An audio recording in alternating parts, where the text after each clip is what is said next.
Sorry, SP. Sorry, SP, babalik lang po ako sa impeachment. Palatag lang po sana nung proseso para mas malinaw after po ma-receive yung answer ad cautelam ni VP and yung reply ng PROSEC. Ano po yung next step? Ano yung next doon? E di magko-convene na ang 20th Congress. Kailangan pumili ng prosecutors ang Kamara. Magsumite ng compliance base dun sa order ng impeachment court.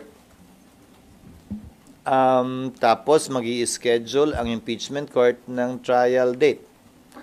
Kung may humiling base sa pag-uusap ng mga impeachment court judges na may bagay na motopropyong pagpapasahan o kailangan pagpasahan ng impeachment court, pwedeng mag-convene nang hindi kinakailangan tawagin pa yung magkabilang partido, motopropyo nga, on its own.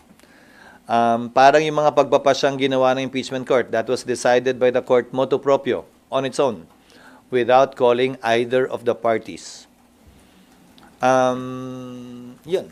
Hanggang doon lang ang pwede kong sabihin dahil depende na nga yun sa magiging aksyon ng mga partido. Sir, saan pasok dun yung possible silang mag-vote na agad by simple majority dun sa answer, dun sa motion ni VP Sara? Saan po doon sa process niya? Pag nag-convene na yung impeachment court na nandun yung magkabilang partido.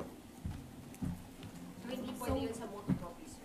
Alin? Hindi po pwede sa motu proprio yun, sir. Kailangan Alin? nandyan sila dalawa. Hindi para sa akin kasing sabihin walang batas, walang listahan ng pwede at hindi pwede sa motu proprio.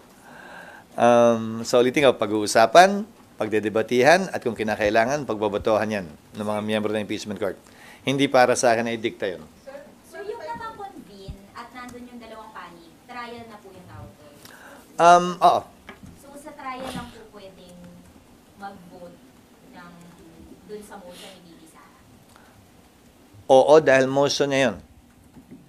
Motion niya yun eh.